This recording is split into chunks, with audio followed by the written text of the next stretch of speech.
If you spent decades putting everyone else's comfort ahead of your own truth, this video is for you. Here are 9 things self-respecting men over 40 no longer tolerate. Let me know in the comments which of these hits closest to home. Number 1, being talked down to by anyone. There comes a point where you stop accepting condescending behavior from bosses, partners, adult children, or random strangers who think your age makes you irrelevant. You spent decades earning your place in the world, and respect isn't negotiable anymore. Maybe it's the boss who talks to you like you're still the new employee who doesn't know better, or the family member who dismisses your opinion because they still see you as the person you were decades ago, or the service worker who treats you like you're bothering them by existing. You used to let it slide. Keep the peace. Be the bigger man. But as you got older, you realized something. Allowing disrespect doesn't make you mature. It makes you a pushover. And pushovers don't command respect. They invite more disrespect. Now when someone talks down to you, you address it directly. Not with anger or aggression, but with the quiet confidence of a man who knows his worth. You don't need to prove anything to anyone. You just need them to understand that this is where the line is drawn. You've learned that part of respecting yourself is not allowing others to disrespect you. Number 2, one-sided relationships. You're done being the one who always calls first, always makes the plans, always does the emotional heavy lifting. If the effort is constantly flowing in one direction, the relationship is over because it's not really a relationship. And this applies everywhere. Friendships where you're always the one reaching out, marriages where you're the only one trying to connect, work relationships where you're constantly giving and never receiving. You used to take it as your job to keep things going, to be the reliable one who maintained the connection. But you finally learned the difference between being generous and being used. And the shift happened when you realized that your time and energy are finite resources. Every minute you spend chasing someone who doesn't reciprocate is a minute you're not investing in relationships that actually matter, or just in spending time doing your own thing. You don't announce this change. You don't make ultimatums. You simply stop being the one who always initiates.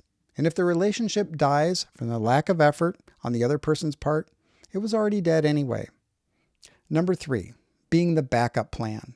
You're either someone's priority or you're nothing to them. The days of being kept on standby while somebody figures out if they can find something better are over. And this shows up everywhere. The friend who only calls when they need something, the romantic interest who keeps you around while they explore other options, the employer who strings you along with promises but no commitment. You used to wait.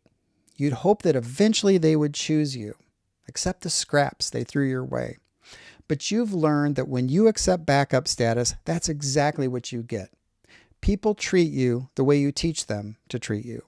And you've been teaching them that your time isn't valuable, that your presence is optional, that you'll wait indefinitely for them to decide that you're worth their attention. Now you operate from a simple principle. Choose me or lose me. Not as an ultimatum, but as a boundary. If someone only treats you like a backup option, they don't deserve you in the first place. Number 4, pretending to be okay with things you're not. The days of saying, it's fine when it's not fine are over. You're done building up silent resentment while everyone else thinks everything is perfect. For decades, you swallowed your complaints. You convinced yourself that speaking up would cause unnecessary drama. You prioritize everyone else's comfort over your own honesty. You became an expert at internal compromise, adjusting your expectations down until you could tolerate almost anything. But that strategy had a cost you didn't anticipate. You lost touch with what you actually wanted. You became so good at adapting that you forgot what your authentic preferences even were. You turned into a yes man in your own life. And that created a particular kind of loneliness, being surrounded by people who think they know you, but really only know the version of you that never disagrees. The change happened when you realized that unexpressed preferences don't disappear. They just ferment into resentment. And resentment poisons everything it touches. Now when something doesn't work for you, you speak up. not aggressively, but clearly. You've learned that it's better to be clear about where you stand than to quietly drift into resentment. Number 5, letting other people's opinions control your choices. You're done making decisions based on what other people might think instead of what actually matters to you. It isn't worth sacrificing what's important to you for their approval. But for years, you filtered every major decision through an imaginary committee of critics. Before pursuing something you wanted, you'd mentally rehearse the judgments. What will the neighbors think? What will my family say? What will people at work assume? You became an expert at predicting disapproval and preemptively avoiding it. But this constant opinion management turned you into a prisoner of other people's expectations. You didn't take the job that excited you because it wasn't prestigious, or maybe it wasn't practical enough. You didn't make the changes you wanted because they didn't fit other people's vision of who you should be. The shift happened when you realized that most people are too busy worrying about their own lives to spend much time judging yours. And maybe you just got tired of not being true to yourself. And the ones who do judge, their opinions reveal more about their limitations than yours. Now you make decisions based on your values, your interests, and your vision for your life. You still consider other perspectives, but you don't let them override your own judgment. If you're getting value from this so far, please support the channel by liking the video or sharing it with someone who might benefit from it. Thank you. Number 6, trying to get people to like you. You're done performing for approval and acceptance. Your focus has shifted from, do they like me, to, are they worth spending time with? You evaluate people based on what they bring to your life, not whether you can win them over. And for decades, you operated from a scarcity mindset about relationships. If someone didn't seem to like you, you'd work harder to try to change their mind. You'd adjust your personality, suppress your opinions, go out of your way to be helpful or entertaining. You treated every lukewarm response as a challenge to be overcome. But this constant auditioning for approval was exhausting and ultimately pointless. You were attracting people who liked your performance, not people who appreciated you for who you really are. And you were wasting enormous amounts of energy trying to convert people who were never really going to be your people anyway. The shift happened when you realized that not everyone is supposed to like you, and that's not a problem to solve. Some people won't connect with your personality, your values, or your sense of humor, and that's information, not rejection. Now, instead of asking, what can I do to get them to like me? You ask, do they add something positive to my life? And if someone consistently drains your energy, brings negativity, or makes you feel worse about yourself, it doesn't matter if they like you or not. They're not worth your investment. Number 7, constant interruptions and attention grabbing. You're done with people who can't let you finish a sentence or complete a thought.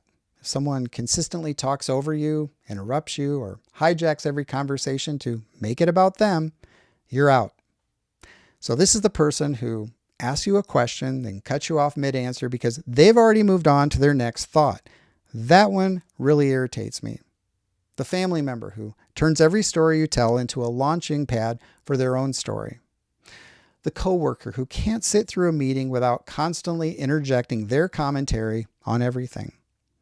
The people who comment on YouTube videos without ever watching them.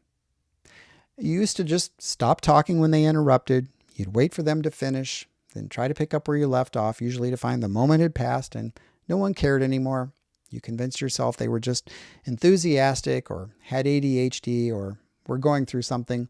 But you've learned that chronic interruption is actually a form of selfishness. It's someone telling you that what they have to say is more important than what you're saying. That it's more important for them to talk than to listen.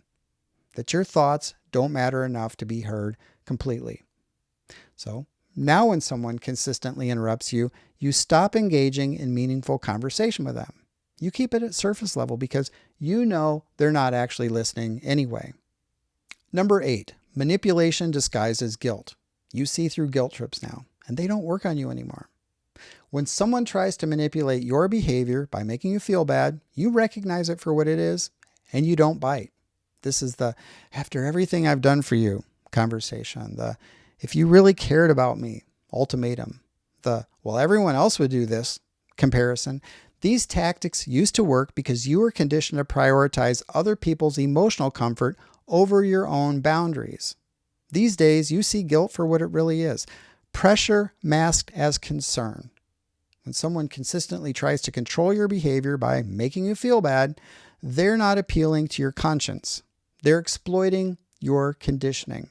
They know you were raised to be responsible for other people's feelings. And the power shift happened when you realized that someone else's disappointment in your boundaries is not your problem.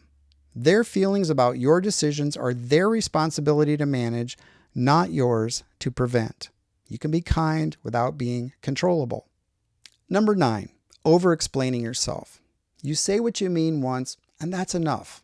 The days of justifying every decision to people who have no business questioning your choices are over. You used to think that if you just explained your reasoning thoroughly enough, everyone would understand and approve of your decisions.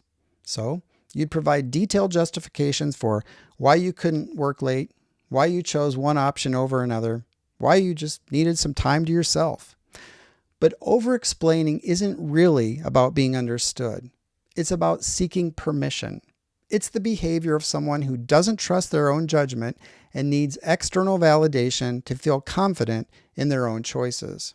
It signals to others that your decisions are up for debate. And the change came when you realized that most of your choices don't require anyone else's approval. As a sovereign man, your preferences are valid simply because they're yours. Now when you make a decision, you state it clearly and move on.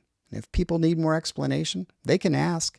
But you're not preemptively defending choices that don't need defending. Be sure to share which of these resonated with you the most, or if you have your own to add to the list. And if you're a guy navigating midlife and trying to be a better version of yourself, be sure to subscribe to the channel. Thanks for watching.